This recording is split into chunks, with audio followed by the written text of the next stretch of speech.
2, 1, clap, action. Go. Et bonjour Maud. Bonjour Anne. Je suis vraiment ravie de te retrouver aujourd'hui, puis ça fait maintenant 2 ans qu'on se connaît. On ne se contacte pas souvent, mais on suit ce que chacune fait. Et vraiment, moi, je me régale de voir tes créations. C'est pour ça que je voulais t'interviewer, pour ton approche, pour la manière dont tu crées, en fait. Et puis finalement, il n'y a pas de hasard parce que j'ai décidé d'orienter les interviews Inspire the Change qui sont plus particulièrement focalisées sur l'engagement et la façon de faire sa part, en écologie notamment, sur aussi les colibris entrepreneurs en campagne. Donc, tu remplis en fait tous les critères comment dire, d'évolution de mes interviews parce que j'ai envie aussi de montrer comment on peut développer une activité économique en campagne autre que les métiers traditionnels des zones rurales. Donc, très bien. Voilà. Ah oui, on est dans le vif du sujet. Très bien. Ça. En plus, tu as des pierres derrière toi, on est bien, on est bien dans le thème. Tu as mis le décor. J'aime les matières naturelles, hein, tu vois. Oui, puis la lumière en plus est dorée vue de chez moi. Donc, il y a un raccord parfait or, pierre. Alors, vous allez bientôt savoir pourquoi j'ai invité Maud. Alors, voilà, avec Maud, on se connaît donc, de ce que je disais depuis 2 ans environ. Et ce matin, quand je suis retournée sur ton site web, que j'ai trouvé vraiment très chouette, à la fois épuré, ça donne vraiment envie, il est beau. J'ai relu tout ton site et alors il y a 2 mots qui m'ont tapé dans l'œil et là je me suis dit voilà, c'est pas un hasard si on avait connecté toutes les deux, c'est tu parles d'unicité et c'est exactement ce que moi je fais découvrir, retrouver, reconnecter aux gens que j'accompagne.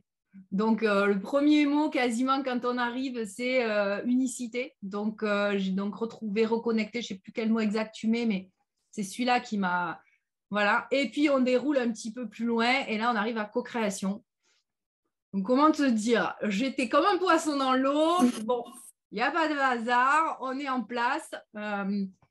Et donc, toi, Maud, en fait, tu es passée par plein de statuts, plein de métiers. C'est-à-dire que tu as été enseignante. Alors, tu dis indépendante. Tu nous en diras peut-être un peu plus sur tes essais projets, peut-être, hein, et ce qui fait qu'aujourd'hui, tu en es là. Et aujourd'hui, tu portes une activité professionnelle de créatrice en joaillerie. Alors, tu es autodidacte, mais tu as été reconnue par tes pairs en Belgique. Et donc, ta spécificité, c'est que tu travailles sur des matériaux et des matières naturelles, brutes et surtout recyclées. Et c'est vrai que moi, c'est quelque chose, voilà, quand on s'est rencontrés, qui m'avait interpellée, de se dire waouh, là, c'est un projet qui est complètement raccord avec ce que moi, ce qui m'importe et toutes les problématiques autour de leur paillage, on en avait parlé. Et d'ailleurs, je me souviens que je t'avais dit, ça serait chouette que tu fasses des petites vidéos qui expliquent, en fait, qu'est-ce que c'est l'or, d'où il vient et toi, comment tu t'y prends par rapport à tout ça, à tous ces enjeux. Donc, tu pourras peut-être nous en parler. Et je pense que ton engagement dans le recyclage, c'est aussi en lien avec leur paillage classique qui peut être très polluant et qui peut être aussi de la voie d'exploitation de l'homme par l'homme. Donc, après, voilà, il y a toute une autre dimension. Il y a toute la dimension vibratoire des bijoux que tu recycles, qui sont souvent des bijoux de famille. Donc, il y a de l'énergie qui passe à travers ça. Parce que si vous allez voir le site de Maud Herbage, donc qui est de son nom, vous verrez que Maud est très sensible à tout ce qui est vibration, invisible et visible. Et donc forcément, dans ces bijoux qu'elle crée pour ses clients sur mesure à partir de leur unicité et qu'elle crée à partir parfois de bijoux recyclés de famille, il y a toute une transmission qui se fait, il y a toute une vibration intergénérationnelle.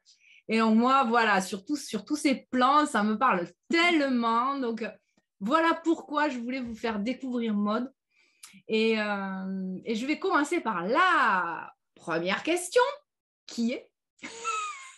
J'aime bien entendre comment chacun voit ce mot-là.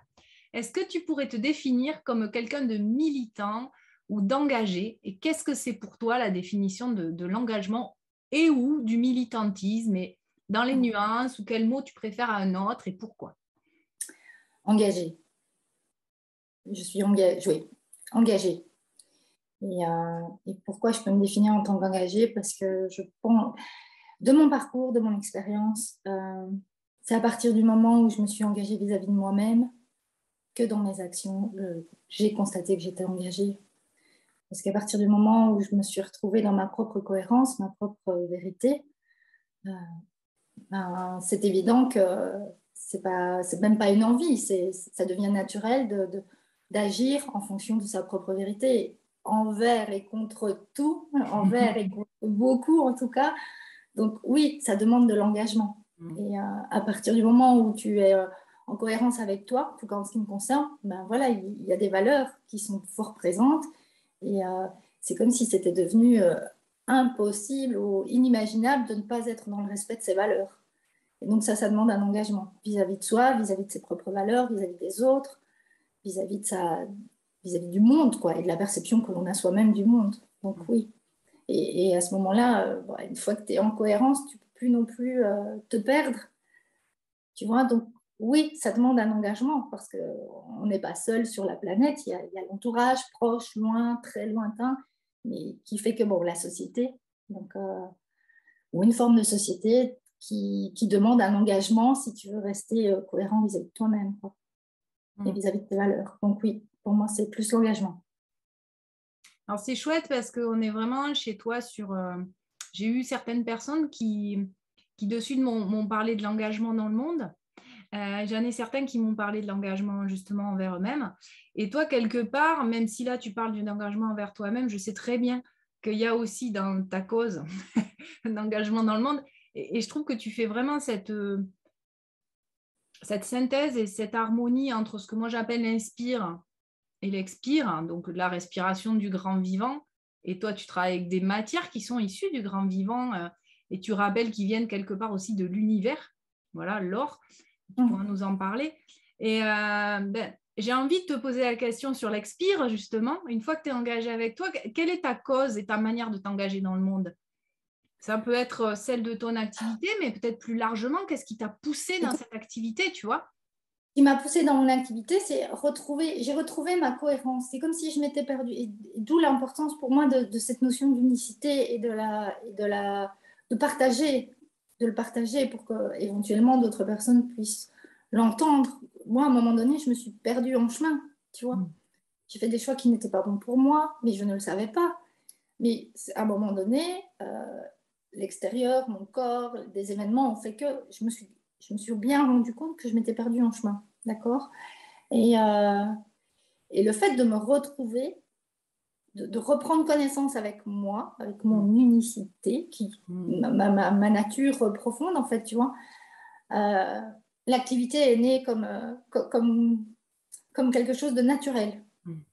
Une évidence. Tu vois, tellement naturel, oui, une évidence. Tellement que je rêvais la nuit. Tu vois, je ne savais pas du tout, pour expliquer en quelques mots l'anecdote, le vécu, au moment où j'ai entamé cette activité, je ne savais absolument pas ce que j'allais faire de la suite de ma vie. Tu vois, je repartais de rien, quasi rien. Tu venais d'où, si tu peux nous refaire un brin d'histoire juste avant, j'étais enseignante, puis j'avais quitté mon travail d'enseignante parce que je voulais revenir à moi. Il y avait quelque chose qui... Voilà. J'ai eu un blocage, plus moyen de sortir de ma voiture. Enfin, j'ai vécu ce truc-là. Plus moyen de sortir de ma voiture physiquement pour aller enseigner. Tu vois, et j'entendais retentir la sonnerie de l'école. Wow. Et mon mental me disait, mais Maud, vas-y, il est l'heure. Et mon corps ne voulait pas sortir de la voiture. Alors, tu vois, là, tu te remets en question parce que tu dis, est-ce que je deviens folle dingue? Qu'est-ce qui se passe? C'est fou, voilà. Parce que tu te sens peut-être un peu aussi possédé dans ces cas-là. Tu dis, mais comment c'est possible que ma tête ne contrôle plus mon corps? C'est fou. Ou alors elle le contrôle, mais moi j'ai envie de dire, elle contrôle ton corps, mais inconsciemment. C'est-à-dire c'est ton mental, ton conscient, ton ego qui dit, vas-y, cravache. Et tout le reste, donc une partie de ta tête qui dit, niet, je n'envoie pas l'information à mon corps, il ne bougera pas, quoi. C'est exactement ça. Donc, il y avait eu des signes avant, si tu veux, mais là, pour moi, ça a été quand même assez impressionnant, assez fort pour que je puisse le percuter. Et donc, suite à ça, j'ai quitté mon emploi d'enseignante sans trop savoir ce que j'allais faire. J'étais illustratrice, enfin, j'aime beaucoup le dessin, je dessinais plus pour moi. Et donc, je me suis dit, moi, maintenant, je dois dessiner. Tu vois, il y a une partie de moi qui disait, maintenant, tu reviens au dessin, tu dessines. Voilà. Et bon, je vais pas tout expliquer dans le détail, mais c'est comme ça que ça a commencé. Tu vois, j'ai commencé à dessiner. Et puis, j'ai trouvé un job dans une bijouterie. Je connaissais absolument rien du bijou. Je m'intéressais absolument pas aux bijoux. Mais alors, pas du tout. Et j'ai vu... j'ai commencé à dessiner, tu vois, j'ai vu des bijoux, mais je me disais, oh, ça, c'est pas joli, ça, je n'aime pas, oh, je ferais bien ça comme ça. Et voilà comment j'ai commencé à dessiner des bijoux toute seule. Quand je rentrais du boulot, dans mon carnet, j'avais des idées, je les dessinais. Voilà. C'était quand ça? C'était en quelle année? Waouh, attends, ça va faire 9-10 ans. Ok. Il y a 9-10 ans, plus ou moins. Et puis, de fil en aiguille, je perds ce job dans cette bijouterie. Et je me dis, oui, mais moi, je continue le dessin. Je continue là. Et j'avais des idées. Et je me dis, je vais trouver des gens pour fabriquer les bijoux que j'ai dessinés. Et je vais essayer. On va voir. Je ne savais absolument pas, sauf qu'il y avait cette idée. On va voir, je vais essayer. OK, je fais appel à 3 sous-traitants, l'un après l'autre. Et à chaque fois, j'y perds mes plumes. Et à chaque fois, ça marche pas. Bon, j'y connaissais rien du tout dans le métier. Hein, donc, Des sous-traitants pour créer pour fabriquer à ta place et toi tu dessinais? oui, Ok. voilà. Et puis la troisième fois, je me dis bon, là ça suffit, c'est pas la bonne piste. Qu'est-ce que je vais faire? Je me suis acheté un établi, 3 livres à la Fnac, et voilà comment ça a commencé. Voilà. Waouh. Voilà, j'ai pris mes bijoux tu sais que j'avais reçu mon baptême, les petits bijoux que j'avais en or, je les fondus et j'ai commencé comme ça.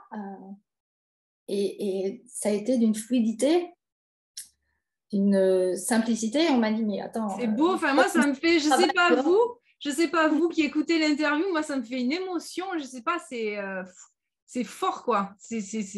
Pour moi, ça me fait beaucoup d'émotion. Entendre raconter ça, je te vois, quoi. Je sais pas, il y a un truc, quoi. C'est incroyable. Et voilà comment l'activité est née. Tu vois. Alors, c'était comme quelque chose qui me dépassait finalement. Oui, Parce c'est que ça. j'ai rien calculé, j'ai pas réfléchi, je l'ai fait. Voilà. Et par la suite, dans cette activité, j'ai évolué et j'ai rêvé. Voilà. C'était naturel, une évidence. J'ai rêvé. J'ai rêvé une première fois, je me retrouvais dans une mine d'or avec les mineurs. Et je commençais l'activité, donc je connaissais rien sur l'extraction de l'or, je connaissais quasi rien. Et j'ai rêvé que je dessinais avec les enfants, des mineurs, je dessinais, et les mineurs allaient chercher de l'or. Et ils revenaient, et parce que j'étais avec leurs enfants, je ne sais plus t'expliquer, c'est un rêve nocturne, donc ce n'est pas très rationnel du tout. Mais alors, ils m'apportaient de l'or, et moi je dessinais, et tout le monde était joyeux, heureux. Et au réveil, je me suis dit, mais en fait, comment ils vivent les mineurs? Comment ça se passe là, tu vois? Et quand je me suis informée et que j'ai vu comment ça se produisait, j'ai dit non, moi je veux que ce soit comme dans mon rêve. Quoi. Enfin, je veux que ces gens-là, c'est pas possible, une si belle matière, si noble, si merveilleuse, soit traitée comme ça et que les gens qui manipulent, qui sont les intermédiaires, soient traités comme ça aussi. Tu vois. Donc c'est suite à un rêve que je me suis dit non, moi je ne veux pas fonctionner avec de l'or comme ça. Quoi. Oui, parce qu'il y avait une part en toi, c'est ce que tu partages sur ton site où tu travailles l'or, plus particulièrement, tu le joins aussi avec des pierres précieuses, mais pas toujours. Et tu travailles l'or à partir pas de ce qu'il représente, mais ce qu'il vibre. Oui. Et je trouve que ton histoire, elle parle de ça, c'est-à-dire qu'en fait, c'est pour ce qui traverse l'or, cette matière noble et je sais pas, ce qui vibre dans l'or plus que ce qu'il démontre comme apparence de réussite ou de entre guillemets bling bling. Bien. Et en tout cas, moi, j'y trouve un lien dans ce que tu expliques sur ton site. Mais tu sais, c'est parce qu'on a perdu un peu cette connaissance, enfin, c'est pas celle qui est la plus répandue, mais l'or a toujours été le symbole de l'âme. C'est la symbolique de l'âme, c'est le symbole du divin. tu vois. Et après, l'or a représenté la luxure, le pouvoir, l'extérieur de richesse. Mais pour moi, l'or, c'est le signe extérieur de ta richesse intérieure. C'est là, c'est pas ça du tout. L'or, c'est la symbolique de l'âme. D'ailleurs, quand on parle de rayonner, tu vois, quand on parle d'avoir des mains en or, un cœur en or, etc. Mmh. Tu vois, c'est... Ouais.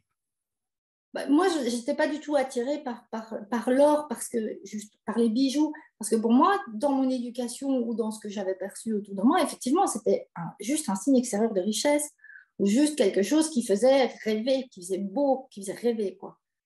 Tu vois, un peu comme quelque chose d'inaccessible, mais que l'on peut accéder, enfin, auquel on peut accéder. Donc, et finalement, quelque chose de superficiel. Or, pour moi, l'or, c'est pas du tout ça. D'ailleurs, les histoires qui se transmettent à travers l'or, elles sont pas du tout superflues. Oui. C'est pas du tout un signe extérieur de richesse. Il y a tellement plus qui passe à travers ça. Mmh.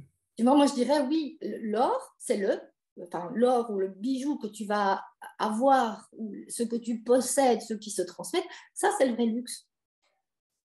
Pour moi, ça, c'est du vrai luxe. Se donner cette symbolique, s'offrir cette symbolique de son âme qui rayonne, ça, c'est le vrai luxe.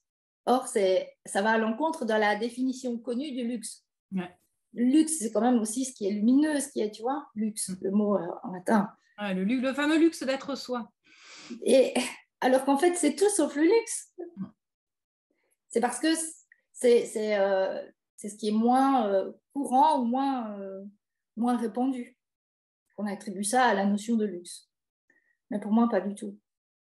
Alors justement, par rapport à cette vibration d'âme, etc., et j'ai envie de dire, ce n'était pas un hasard que ça te traverse dans un instant, dans un état second, dans ta nuit, où il y avait vraiment cette vibration avec ses enfants, de joie, etc.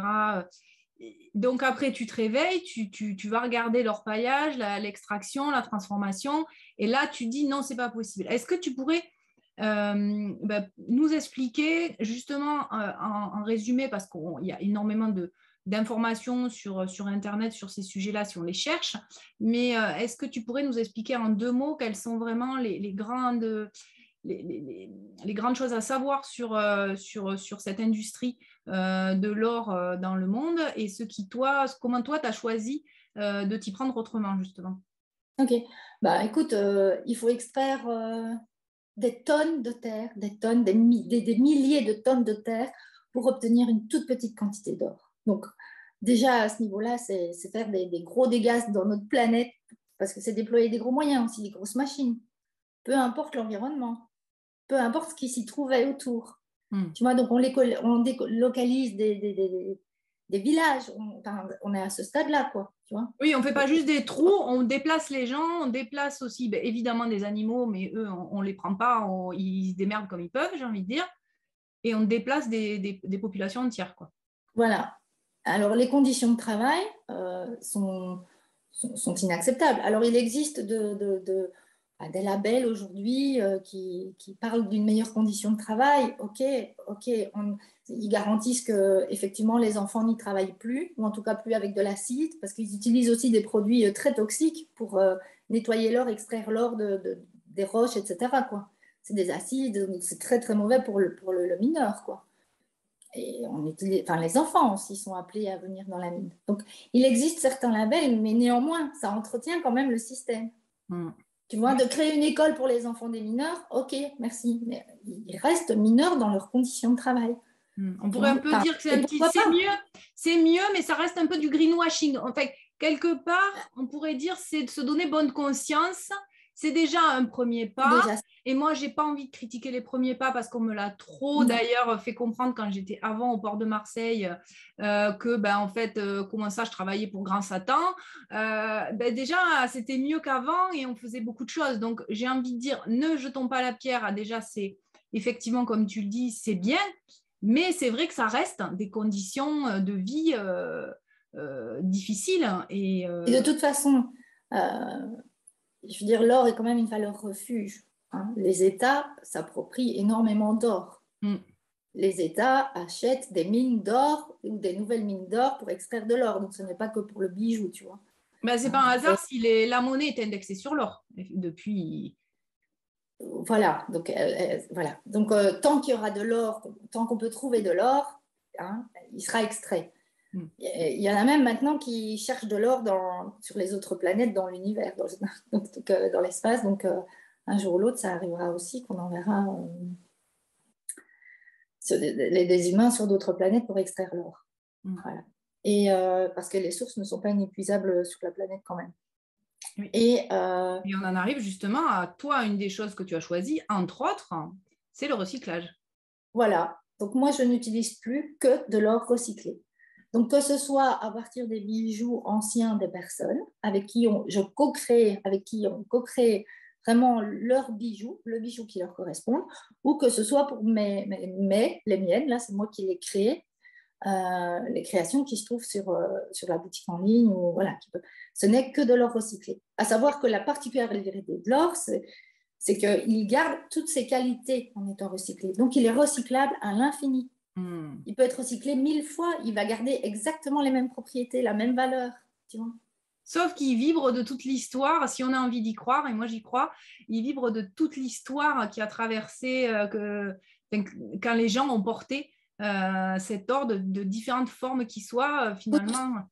Maintenant, quand il est brûlé à 1200 degrés, tu vois, au niveau de sa chimie, de ses propriétés physiques, il transmute.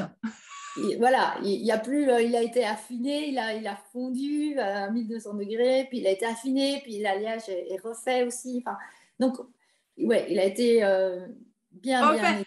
En tout cas, on peut se faire une histoire si on a envie, en tout cas dans la tête, de se dire il va vibrer, il aura traversé mes grands-mères, mes arrière-grands-mères, etc.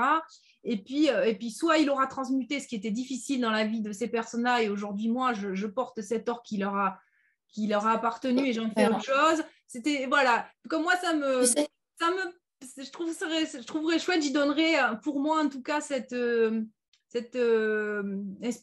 pas cette explication, mais cette vision, en me faisant, en utilisant, en recréant un bijou avec toi. C'est ça que j'y verrais en tout cas pour moi.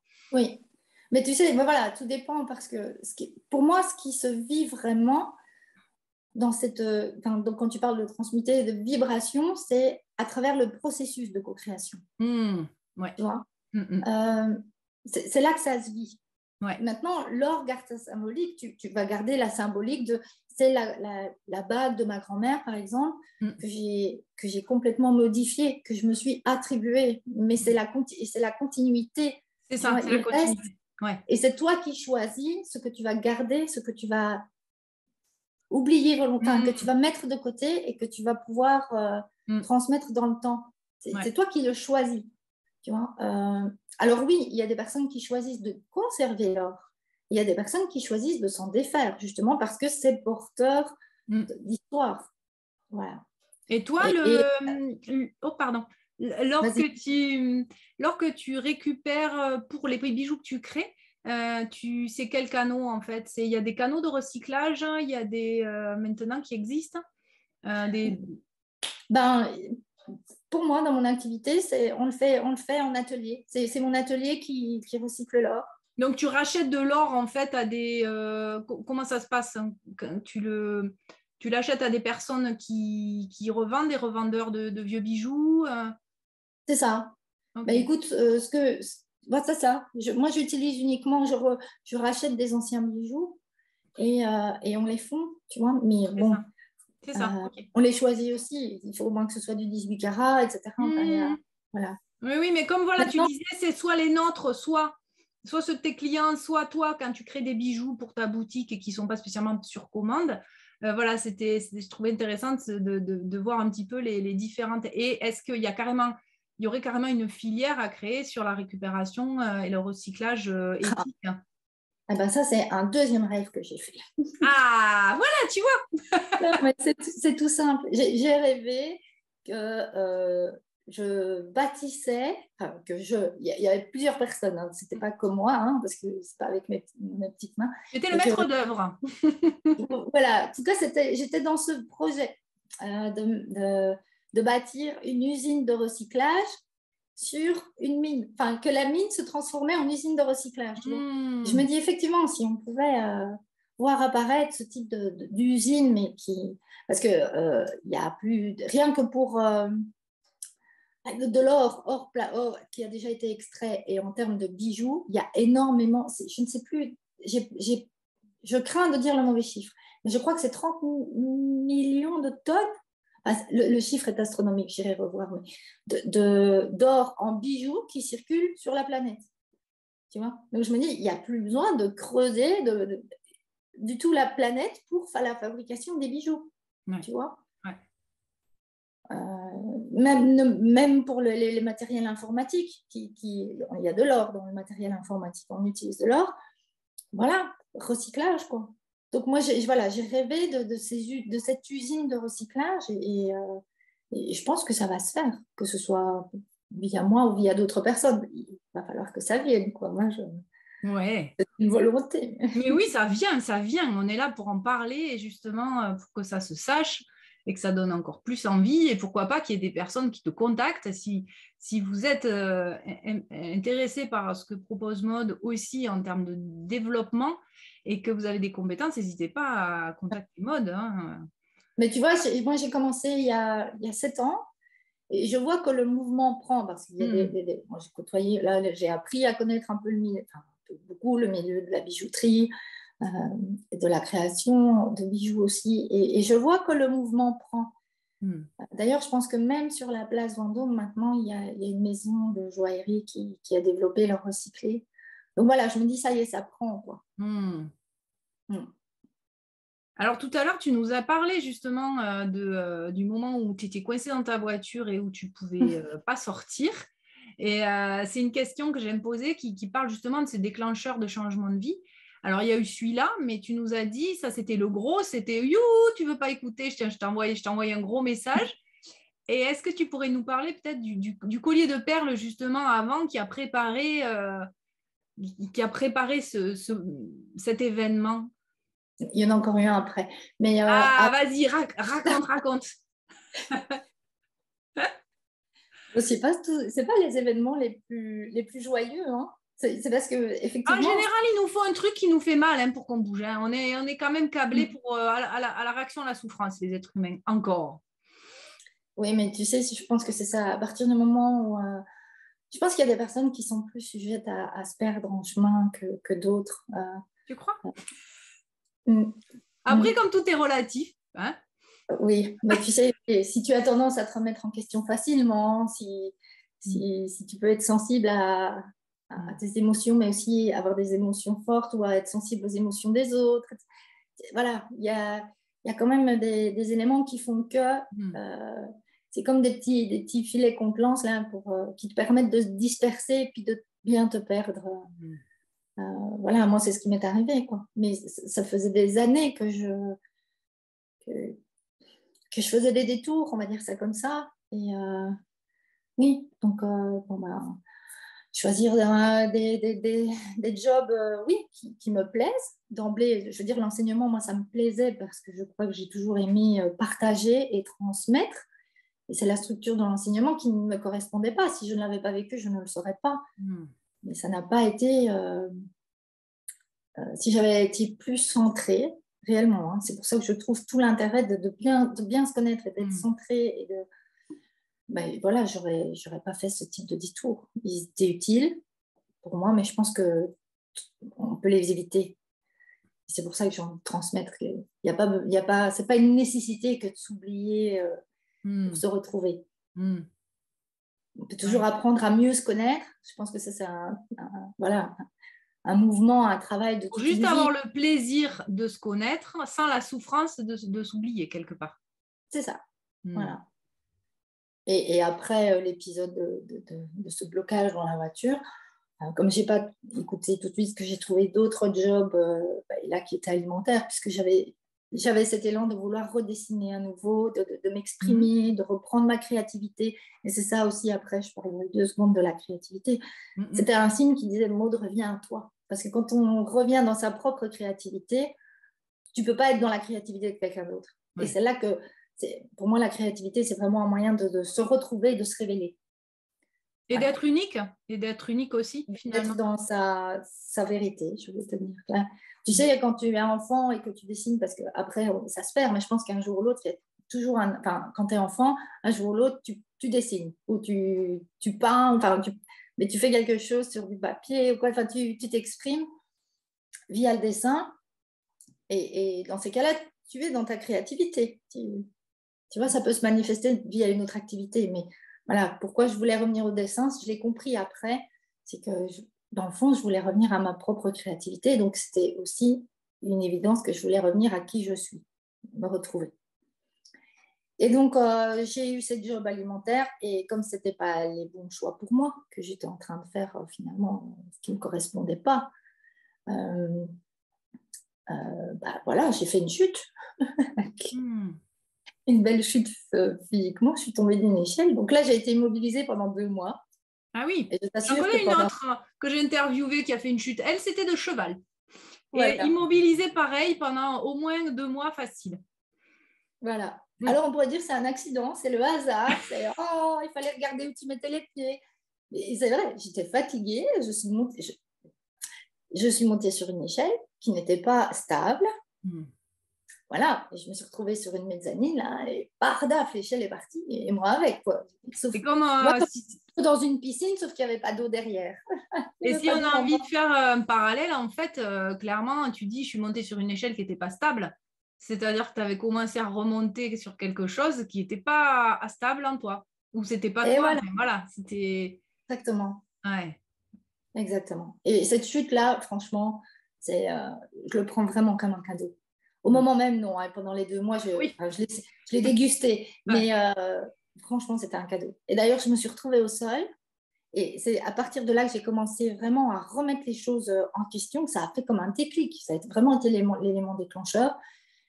Je n'ai pas dit aïe, tout ce que j'ai dit en tombant, c'est maintenant j'arrête. Waouh. Et je ne savais pas ce que j'allais arrêter, tu vois. Je Surtout l'ai que dit, mais dans encore cet une fois, sans réfléchir. oui, c'est-à-dire que dans un instant comme Là, ça, où tu tombes, où tu souffres, tu réfléchis pas à ce que tu dis. C'est vraiment la phrase qui sort à l'insu pareil de ta conscience, quelque part. oui, j'aurais pu dire tous les gros mots de la terre, j'aurais pu, tu vois, non, j'ai crié aïe ou j'en sais rien, mais non, j'ai dit maintenant j'arrête. Je savais pas me relever, tout ce que, voilà. Et pendant ces 2 mois, effectivement, je me suis dit qu'est-ce que j'arrête, qu'est-ce qui va pas, tu vois, Ouf. Et depuis, et c'est là que suite à ça, tout de suite, les choses se sont mises en place, l'établi, tu vois, apprendre par moi-même.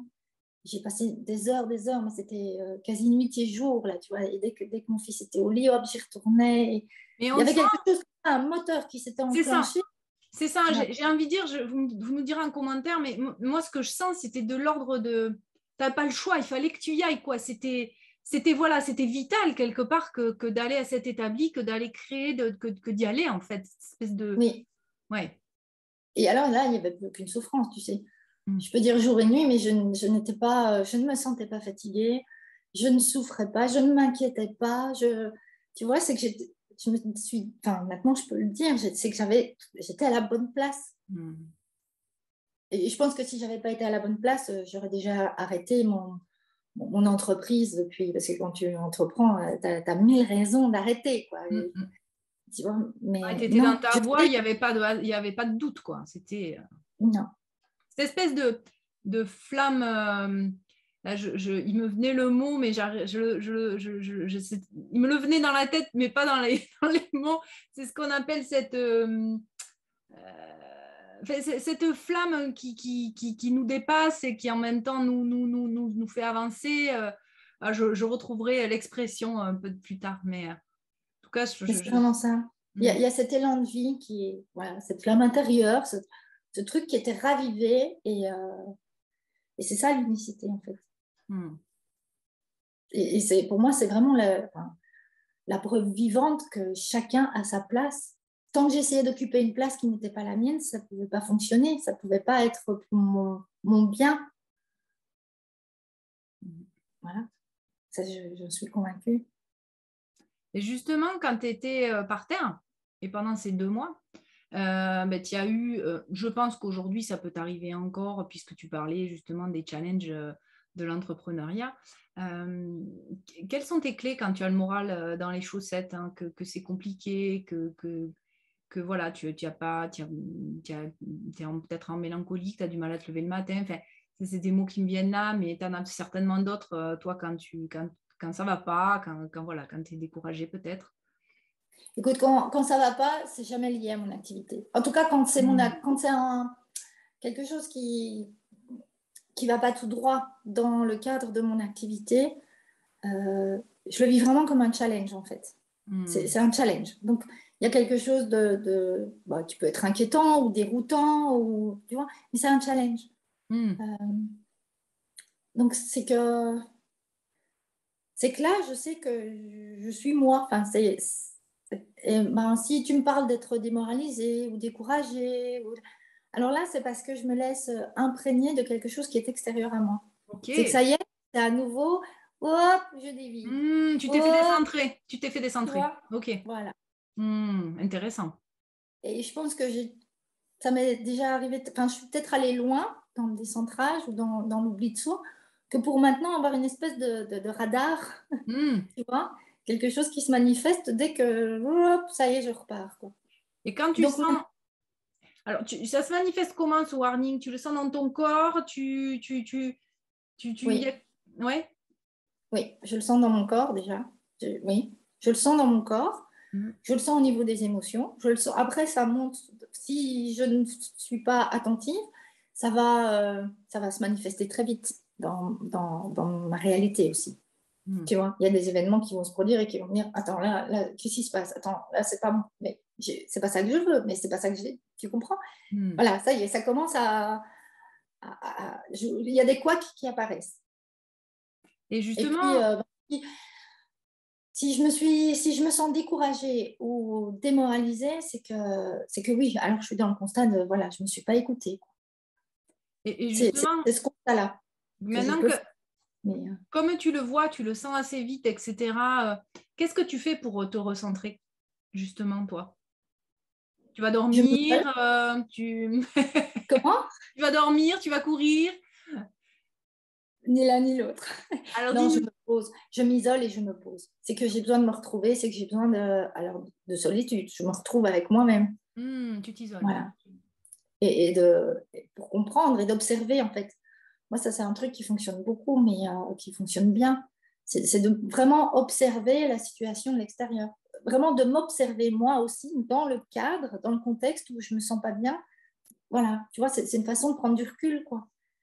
Parce qu'une fois que je sais où j'ai dévié et qu'est-ce qui m'a fait dévier, alors c'est OK, j'ai la clé. Après, voilà, il n'y a plus à être découragée. Enfin, là, je ne suis plus découragée ou démoralisée. J'ai trouvé le sillon. Tu vois, j'ai retrouvé Après, c'est le travail de se recentrer, quoi. Mais oui, mais c'est comme un... Oui. C'est que je pense que c'est évident pour toi parce que c'est ce que tu expliques. Ça maintenant, tu t'es tellement perdu et décentré pendant longtemps et tu as fait ces différentes chutes à différents niveaux et blocages corporels que pour toi, il n'y a pas de doute, direct tu le sens, direct boum. Et du coup, souvent, c'est ce qu'on appelle la connaissance acquise. On ne se rend plus compte en fait par où elle est passée et l'expertise qu'on a développée, parce que c'est quelque part, c'est une expertise, que ton corps et tes perceptions. Et je me permets d'insister, c'est pouvoir donner des clés aux gens qui nous écoutent et qui vont se dire, OK, Maude, OK, mais concrètement, est-ce que tu pourrais essayer, parce que c'est moi la première, quand il y a quelque chose que j'ai réglé, j'ai souvent du mal à me remettre, à me dire, attends, comment tu fonctionnais avant? J'y arrive plus, en fait, parce que c'est comme si le programme, le logiciel, il avait disparu de mon disque dur et j'arrive plus à savoir. Mais est-ce que tu peux essayer peut-être de te remettre en situation quand ça t'arrive et de comment tu fais quand tu veux t'isoler? Qu'est-ce que tu fais dans ton isolement? Oui. Écoute, moi, si c'est pour partager, il y a une chose qui m'a beaucoup servi quand j'étais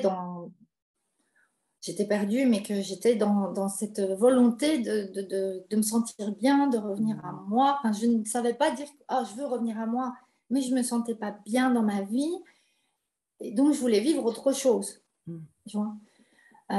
Ce que j'ai fait et qui m'a beaucoup aidé, c'est écrire. Écrire. Parce que ce que j'ai constaté, c'est qu'en écrivant, peut-être pas un journal intime, hein, mais d'écrire quand même ce qui n'allait pas, ce qui va, ce que je veux. Tu vois, ça me ramenait à moi quand même. Même si c'était pas, OK, j'écris, OK, j'ai compris, OK, action. Mais c'était quand même déjà poser. En écrivant, tu poses les choses. Tu vois, Et tu donc poses à tous les sens du terme. Tu poses, P-A-U-S-E, tu te poses oui. toi, tu poses, oui, c'est... Ça veut dire que tu n'es plus dans le déni, tu n'es plus dans cette course folle à côté de tes pompes. Voilà, tu commences à poser. Voilà. Pour moi, ça, c'est une chose que voilà, on peut tous faire, qu'on ait conscience qu'on est à côté de ses pompes ou pas, qu'on ait la compréhension de ce qui se passe ou pas. En écrivant, ça aide déjà et ça permet de comprendre sans qu'il y ait de chute, sans qu'il y ait de catastrophe. C'est dans la douceur, quoi. Tu vois, enfin, c'est... Et ça, le soir, ou même 5 minutes, je sais pas, il y a des personnes, c'est le matin les personnes sont plus avec elles-mêmes, un peu le matin, d'autres c'est le soir, d'autres c'est, tu vois, sous la douche, en sortant de ta douche, tu notes vite. Tu vois, quand tu as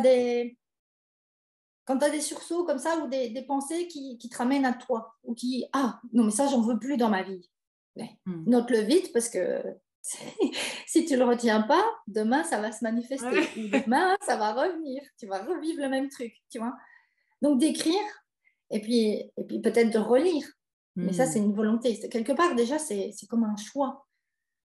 C'est pas... écouter son corps, pour moi, maintenant, c'est hyper important, quoi. J'ai compris depuis quelques années, mais c'est aussi dans l'expérience, que quand le corps... manifeste une douleur ou carrément une maladie ou carrément une blessure, c'est un message, quoi. C'est pas anodin. Enfin, pour moi, hein, selon mon expérience. Et je vois qu'autour de moi, voilà. Oui, c'est une expérience qui commence à être répandue dans l'expérience, justement. Et donc, on finit par dire, oui, on peut peut-être donner du crédit à cette explication, parce que ça a fait sens, quoi. Tu vois, pour faire un parallèle, à partir du moment où je me suis retrouvée, où je me suis dit, là, je suis bien, je suis bien. Même si autour, ça n'allait pas, hein, même s'il y avait des trucs, des problèmes, je me sentais bien. Et je t'explique mon corps, j'ai toujours, depuis que je suis née, quasi, j'ai été allergique, mais quasi à tout. À tout. Aux graminées, herbacées, produits laitiers, les poils d'animaux, tu vois, j'avais tout un catalogue d'allergies. Eh bien, quand j'ai commencé mon activité, tu vois, en même temps, chez moi, il y avait une invasion de rongeurs et j'avais beau utiliser différents traitements, différents moyens. Il y avait des rongeurs, mais des crocs, quoi. On a connu depuis qu'on a 2 chats, on a trouvé la solution. Voilà. Et à un moment, je dis, eh ben, il n'y a plus qu'une solution, il me faut un chat. Un chat. Voilà. Mais moi, allergique au chat. Ah oui, moi, si je passais une demi-journée avec un chat, ça y est, je ne savais plus respirer, ou tu vois, ou j'avais la rhinite, ou enfant, ça se manifestait même par de l'asthme. Donc, tu vois, c'est pas évident. Bah oui, je prends un chat. OK. Et qu'est-ce qui est apparu dans mon atelier un jour d'été où je laissais la porte ouverte, mais peu de temps après l'avoir dit, un chat a débarqué dans ma maison, dans mon atelier. Et voilà, je lui ai donné à manger. Et j'ai dit, éventuellement, ce chat resterait dans l'atelier, je ne suis pas trop en contact, mais pas à côté de moi. Et, tu sais quoi, un mois, elle a mis bas. En fait, c'était une chatte qui cherchait un lieu pour faire ses petits. Elle a mis bas. On ne s'est plus jamais quitté. Et je ne suis plus du tout allergique au chat. Un mois après, elle a développé une maladie. Donc, moi, je ne la connaissais pas bien. On ne se connaissait pas. Hein. Je ne connaissais pas son vécu non plus. Elle est apparue dans ma chambre, dans mon lit. Elle venait, mais carrément sur ma tête. Je me suis dit, mais qu'est-ce qu'il a, quoi? Ouais, et en fait, elle avait un souci de santé. Je l'ai su par après parce que je suis emmenée chez le vétérinaire. Mais donc, même quand elle est venue sur ma tête, qu'elle a envahi mon lit, plus rien. Et j'ai dit, on va vivre ensemble. Tu es dans ma vie, je te garde dans ma vie, tu vois. Et je ne suis plus du tout allergique au chat. Je ne suis plus. D'ailleurs, je n'ai plus aucune allergie. C'est magnifique, ouais. Mon corps ne va plus manifester d'allergie. Et si maintenant il manifeste un soupçon de quelque chose, c'est que je peux me poser des questions. Tu vois. Je peux me dire, mais où je suis à côté? Mais qu'est-ce que je n'accepte pas dans la vie, là, pour l'instant? Tu vois, Et Wow. c'est ça, je conseillerais aux personnes, même si elles n'ont pas d'allergie, même si ce n'est pas une maladie, mais un autre épisode par rapport au corps. Donc, dans l'activité, à un moment donné, dans son développement, donc c'est moi qui faisais tout au début. Et je fabriquais tout toute seule, je faisais tout, toutes les tâches. Et je me suis retrouvée tant mieux, à avoir beaucoup de demandes, beaucoup de fabrication à faire, à me retrouver 7 jours sur 7 à l'atelier. Waouh. Là, j'écoutais plus mon corps, j'écoutais plus mon état de fatigue. Oui, parce que tu as beau être passionné et te régaler, à un moment, le corps, il fatigue quand même. Voilà. Et j'ai développé un panari. Alors, un panari, c'est une infection dans un doigt. Donc, première dose d'antibiotiques, rien n'y fait. Deuxième dose, troisième dose, rien n'y fait. Ponction, rien n'y fait. Bref, à un moment... Et puis, on coupe le doigt. Voilà, l'étape suivante, c'était la chirurgie, c'était l'hôpital. Et j'avais dit à mon médecin, non, mais non, pas possible, moi, je dois travailler. Donc, et une ponction, ok, mais moi, après, je pars à l'atelier, je vais travailler. Bon, ben, avec sa ponction, je n'ai pas su aller travailler. Et j'ai dit, non, mais là, je ne veux pas aller plus loin. Je vais essayer de comprendre. Ah oui. Ben, c'était mon index droit, je suis droitière. Alors, je suis allée voir l'index, la symbolique, parce qu'il y a une symbolique, si on s'y intéresse, pour les manifestations du corps et maladies et autres. Et là, je me suis dit, bah, ok, là, maintenant, il est temps que je délègue. Ok. Dans quelle direction je veux aller? C'est le voie de la direction. Ok. Déjà, 1 an avant, j'avais cherché des ateliers à qui je pourrais déléguer. Ça n'avait pas donné grand-chose. Et puis, c'était loin. Donc, il y avait des contraintes. Et là, à partir du moment où j'ai pris la décision, j'ai rencontré les bonnes personnes, proches de chez moi, exceptionnelles. Je ne pouvais pas trouver mieux. Et voilà, mon panari, il est parti comme il est venu. Quoi. Une semaine après, c'était fini. C'est ce qu'on dit avec la fameuse la maladie quand on la découpe, le mal a dit quoi. Ah oui. Donc franchement, il existe les bouquins là-dessus de Michel Audoul entre autres. Voilà, ça je peux le conseiller. Il y a le livre Le Martel aussi d'un Québécois, là, un gros bouquin bleu qui est bien. Mais je peux vraiment préconiser aux personnes si elles ne se sentent pas bien dans leur vie, donc c'est qu'il y a peut-être un décalage aussi par rapport à qui elles sont. Ben voilà, d'écouter leur corps, mais vraiment, vraiment, d'explorer, ne fût-ce que par curiosité, pour faire le lien entre ce qu'ils vivent à l'intérieur, comme mots, comme bobo, et d'aller lire la signification, si ça fait un déclic, ça peut faire un déclic. Allô maman, bobo aussi, la chanson de Souchon. Parce que ça peut aider grandement. Ouais. Et ça, c'est accessible, tu vois, c'est pas un gros travail en soi à faire. Oui, puis c'est sous le nez. Hein, là, pour le coup, le corps, tu vois bien où est le problème. C'est pas complètement fumeux, entre guillemets, difficile à toucher. Là, c'est voilà, tu as mal quelque part, etc. Même si, effectivement, quand on n'a pas l'habitude de s'écouter et qu'on est beaucoup dans sa tête, il faut parfois que le corps parle plus fort. C'est-à-dire il y a souvent des signaux qu'on ne voit pas au début parce qu'on n'a pas trop mal ou on a l'habitude de marcher quand même, de compenser. Et donc, on ne voit pas et pendant plusieurs années, on peut ne pas voir quelque chose. Et là, le corps va parler encore plus fort pour qu'enfin on entende. Quoi. Mais c'est ça. Mais donc, quand le corps murmure, même si c'est un murmure, même si c'est un mal de tête ou mal à l'épaule, ou, tu vois, voilà, allez voir ce que ça signifie. Maintenant, après, c'est une question de choix, de décision, de je veux pas, non, je veux pas comprendre, je veux pas savoir. Mais si la personne veut, bah, voilà, ça c'est déjà... Et même s'il n'y a pas d'action derrière, le fait d'être dans la compréhension ou le fait d'en prendre connaissance, ça peut déjà bouger, ça peut déjà changer quelque chose. Vraiment. Et justement, tu nous parlais de chats, de rongeurs, etc. C'est une problématique de campagne. Voilà, sachez, cher urbain, que la vie à la campagne, c'est super, mais il y a, entre autres, il n'y a pas que des rongeurs, enfin, il y a des rongeurs partout, on va dire. Voilà.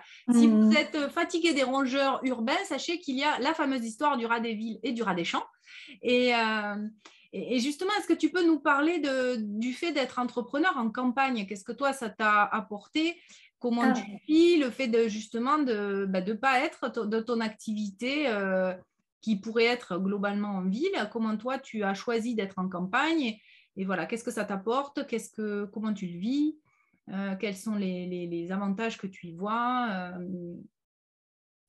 Écoute, c'est vrai qu'au début de l'activité, enfin, une fois que l'activité est lancée, etc., il y a eu ce questionnement de est-ce que je vais m'installer à Bruxelles, donc est-ce que je vais m'installer dans la capitale, est-ce que je vais m'installer en ville, est-ce que je serai plus visible, il y aura plus de passages. Moi, mon choix était d'être dans un lieu qui me correspond. J'avais quitté la ville pour aller vivre à la campagne parce que voilà, ça me correspondait mieux d'être en contact avec la nature, tu vois, d'avoir de l'espace.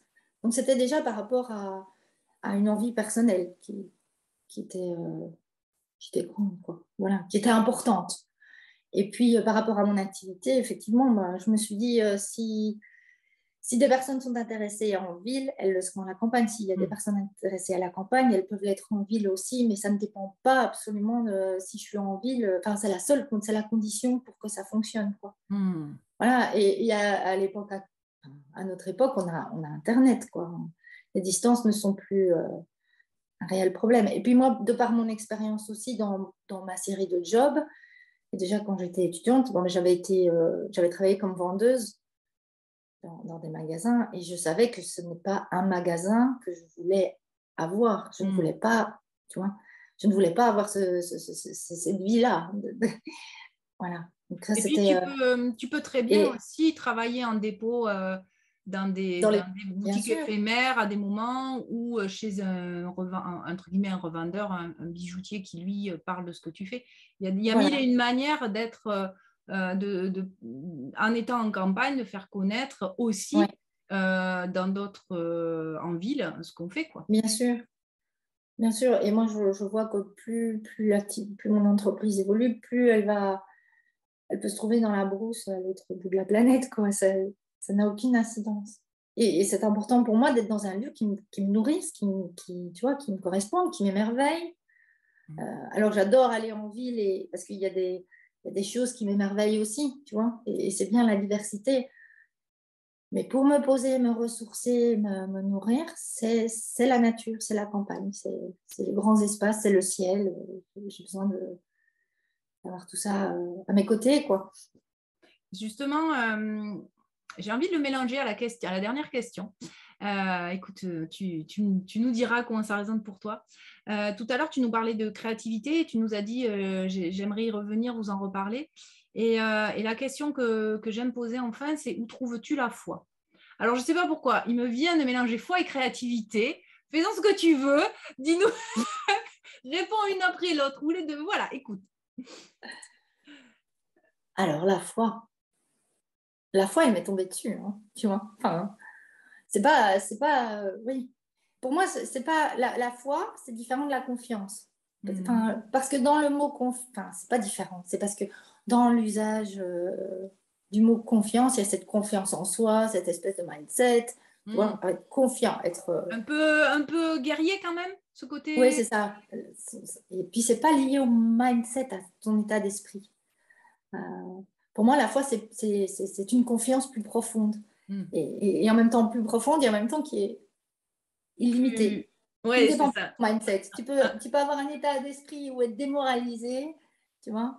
Et ça te traverse. Hein. C'est cette espèce aussi de quelque chose qui te traverse, qui est là, quoi, comme tu dis, qui te tombe dessus. Elle m'est tombée dessus. Enfin, je vais rentrer dans les confidences, ok? Non, mais oui, c'est quand même personnel. Écoute, quand j'étais enfant, j'avais une foi. Et je m'en suis, tu vois, par après, c'est quelque chose que j'avais mis de côté, mais ça m'est revenu. Voilà. Pour moi, il y avait quelque chose de plus grand. En tout cas, pour moi, c'était le ciel. Je ne savais pas, mais... enfant, pour moi, c'était à mon service, à notre service. C'était là. Tu vois, et je savais pas expliquer, hein, je ne saurais pas l'expliquer plus, parce que là, je suis à nouveau dans l'état d'enfant que j'étais. Mais pour moi, c'était lié direct, ça allait ensemble. Et puis, j'ai perdu ça. Voilà, de par les événements, de par peut-être ce que j'ai pu entendre, enregistrer. Et depuis que je suis tombée, depuis cette chute, il y a un truc qui fait que, effectivement, il y a plus grand que nous. Tu vois. Il y a quelque chose qui dépasse l'individu, en tout cas en ce qui me concerne, qui dépasse tout ce que moi je peux maîtriser, qui est là.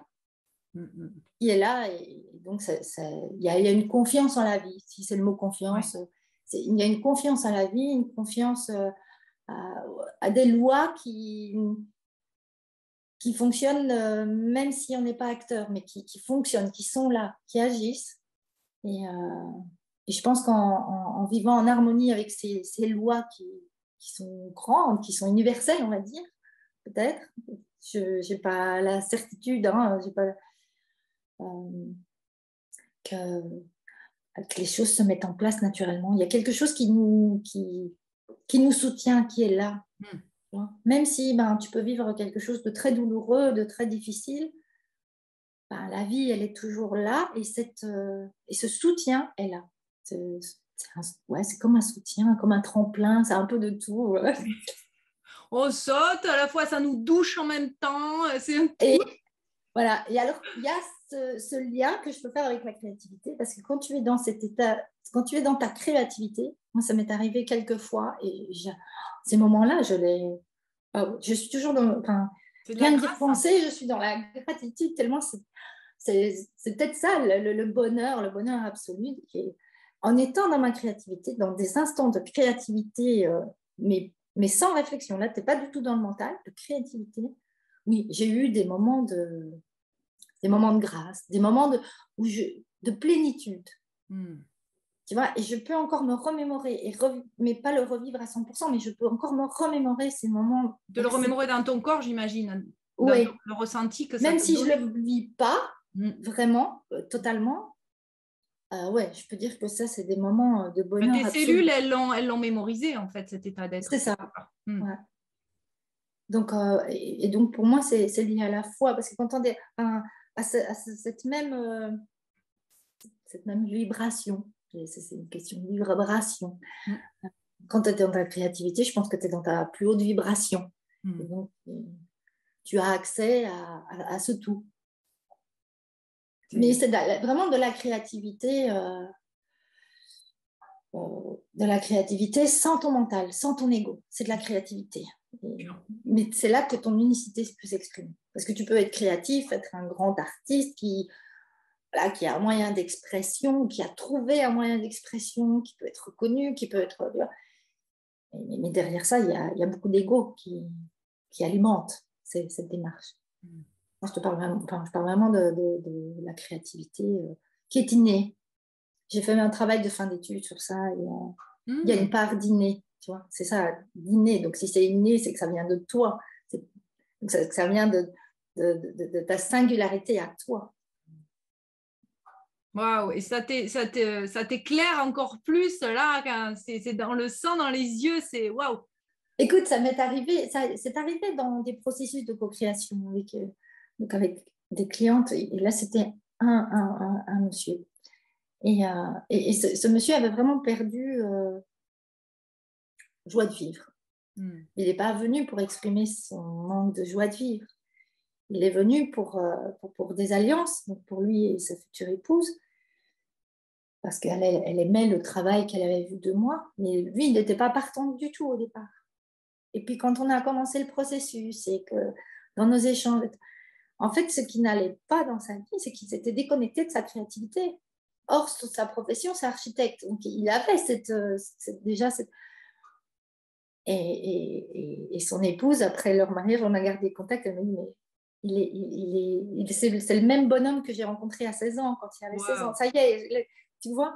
Mais il avait vraiment... Pour un mariage, c'est ça qui est fou, c'est que c'était aussi donner un magnifique socle, que ce travail via les alliances à leur mariage. Mais ils étaient à un cap de leur relation, parce que ce sont des personnes qui se connaissaient depuis presque 20 ans. Mais ils se mariaient 20 ans après. J'allais dire que c'était quelque part nécessaire, en fait, de passer par là avant de Voilà, se c'était marier. pas anodin. Voilà. Waouh! Mais voilà, se reconnecter à sa créativité, c'est retrouver sa joie naturelle, quoi. Et il y a la notion d'âme. Quand ton âme peut exister, peut s'exprimer, peut vivre, est reconnue, bah, tu es dans ta joie naturelle. Ah, c'est... Voilà. Merci, c'est magnifique. Et Mais merci à moi, toi. ça me... J'ai dit beaucoup de choses que je n'avais pas dites Mais encore. Donc, c'est ça que qui est j'avais pas beau. fait. C'est ça qui est beau dans l'échange et c'est ce que j'aime, moi. Alors, les interviews sont autour voilà, de l'engagement et quelque part, c'est l'engagement dans la vie. Et c'est parce que moi, tu vois qu'à chaque fois que je fais des interviews, effectivement, moi là, je suis tellement à ma place et c'est tellement là où je prends un plaisir à vous entendre, à sentir justement votre vibration, ce qui vous allume, ce qui vous meut. Tu vois là, il y a des jours où je pense, voilà, en fonction du cycle, où en fait, j'en sais rien, il y a plein d'explications, mais aujourd'hui, vraiment plus particulièrement, bon, il n'y a pas de hasard. Chaque fois, les interviews, tu vois, nous, on l'a décalé. Il a été, voilà, je l'ai décalé à plusieurs fois. Et en fait, ben, c'était aujourd'hui parce qu'on en parlera en off, mais voilà, il y a énormément de choses qui me parlent tellement, qui me remettent. Merci, voilà, donc dites-nous en commentaire aussi, je suis sûre que vous allez écouter comme par hasard l'interview au bon moment de votre vie pour l'entendre et sentir ce qu'aimait Maud, voilà, c'est un tel cadeau, ces échanges, moi ça me fait un bien fou. C'est aussi pour ça que je les compte, voilà, que ça compte pour moi parce que ça me fait du bien, ça fait du bien au monde, j'en suis persuadée. Et justement, pour implémenter ça, j'aime bien finir en vous demandant quel serait le challenge ou le défi que tu aurais envie de lancer à la communauté Inspire the Change. Quelque chose à faire, peut-être autour de la créativité ou de l'écriture, je ne sais pas. Je rebondis sur ce que tu as partagé, mais voilà. Dans quelle intention tu peux me donner une intention ou pas? Ce qui te vient là, voilà. Bon, mais je vais rester dans le domaine. Je vais aller dans le bijou. Voilà, tout simplement, s'il y avait un bijou qui vous correspond, un bijou dont vous rêvez, comment serait-il? Le dessiner, l'imaginer, qu'est-ce que tu proposerais? Le dessiner si la personne veut le dessiner, le décrire si elle préfère écrire. Voyager avec en imaginaire. Voilà, mais de toute façon, à partir du moment où... Oui. Là, c'est une invitation à aller dans son imagination, mais sa propre imagination. C'est pour ça que c'est le bijou qui vous correspond. Il serait comment? Ce serait quel bijou? Parce que là aussi, c'est pas anodin. Le fait que ce soit bracelet, peut-être dans les cheveux, dans les oreilles, dans le cou, à la cheville, peu importe. Et la forme. Qu'est-ce qu'il pourrait représenter? Voilà. C'est une invitation à revenir à soi de façon créative. J'ai été très touchée par ton bijou, justement. Je crois qu'il s'appelle Unicité. La boule. C'est bien Unicité qui s'appelle. C'est celui-ci, oui. Vas-y, approche-toi. Ouais. Bah, quand je l'ai vu, là, il m'a énormément touchée, ce bijou. Donc, voilà. Mais ça, c'est le bijou proposé aussi. Enfin, c'est comme ça qu'il fonctionne très bien. C'est à partir de leur ancien. Donc, les personnes ne savent pas quelle forme ils veulent donner à leur bijou, le bijou qui va leur correspondre. Mais dans leur étape, dans leur transformation, ils veulent plus laisser traîner les bijoux qu'ils possèdent dans un tiroir. C'est une première façon de... C'est une première transformation. Peut-être qu'elle sera définitive, ça ne doit pas aller plus loin. Tu vois. Et donc, c'est l'or qui est fondu sur une plaque de charbon. Voilà, l'or est fondu sur la plaque de charbon, ce qui fait qu'elle a vraiment des aspérités. Oui, j'ai bien aimé ce côté texture. Ça m'a plu aussi, tu vois. Ben, il n'y en aura pas d'autres. Il n'y en aura pas deux pareils, puisque une fois qu'on a fondu sur la plaque de charbon, ça y est, le charbon, il a chauffé aussi, donc il a pris une forme. Donc, tu n'auras pas deux pendentifs ici, parce qu'en l'occurrence, c'est un pendentif, pas deux pendentifs unicité pareils. Tu vois, et plutôt que de faire fondre ton or et de le faire en petite languette, un petit lingot que tu mets dans un tiroir ou de les laisser traîner jusqu'à ce qu'ils se perdent, voilà, c'est une première façon de le transformer, de pouvoir le porter. Dans le creuset ici, on peut le poser dans ce creuset-là. Je trouve que c'est aussi une jolie symbolique par rapport à donc, l'autre. c'est aussi la possibilité, là je vais parler d'un aspect plus pratique, d'avoir son or à porter sur soi et en très peu de frais, quoi. Donc c'est vraiment pour rendre aussi l'or et le bijou en or accessible.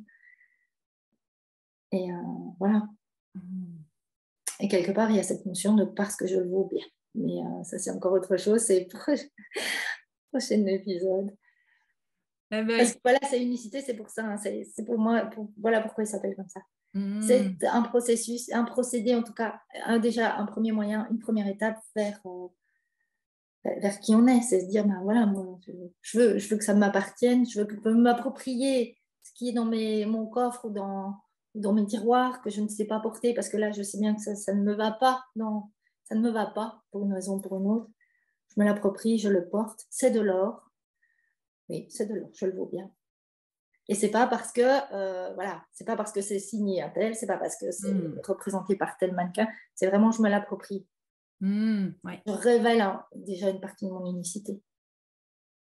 J'ai des images qui me viennent, c'est, tu vois, là, je l'ai vu, tu vois, dans le creux, là, dans la glotte, et il me vient aussi, parce qu'il me vient cette image, tu sais, de la louche où tu verses dans le creuset vraiment la matière en fusion. Oui. Et dans U, dans l'unicité, il y a ce U, tu vois. Alors voilà, je vous le partage comme ça me vient parce que je vois ce U, je vois ce creuset ici, ce creuset de l'âme, enfin voilà, enfin, il y a quelque chose effectivement de à la fois simple et essentiel, quoi. Oui. Ah oui, oui. On peut aller loin dans les symboliques. Avec... Merci beaucoup, Maud, pour ce partage. C'était vraiment très, très beau. Merci à toi. Très nourrissant. Si je vous invite, alors il y aura les liens sous la vidéo, mais allez voir le site de Maud. Donc, si tu peux nous le donner, que je ne fasse pas d'erreur. Ok, donc c'est www.maudherbage, maudherbage.com. Voilà, .com. Et pas .be ou .fr ou .non, c'est .com. Voilà. Modeherbage.com. Voilà. Bah, encore un grand merci, Maud. Merci beaucoup pour cet instant. Avec plaisir, grand plaisir et merci à toi. Et au plaisir, échanger. N'hésitez pas à faire des commentaires dessous, ça nous fait très plaisir, ça nous encourage à continuer à partager, moi à vous faire découvrir des gens formidables comme Maud. Ou des questions. En tout cas, s'il y a des questions, j'y répondrai et je te transmettrai. Voilà, vous pouvez commenter là-dessous et on commentera direct dessous. Et puis bien sûr, vous pouvez contacter Maud en direct, bien sûr via son site. Merci à toutes et à tous et à bientôt, Maud. À très bientôt. Bye bye. Bye.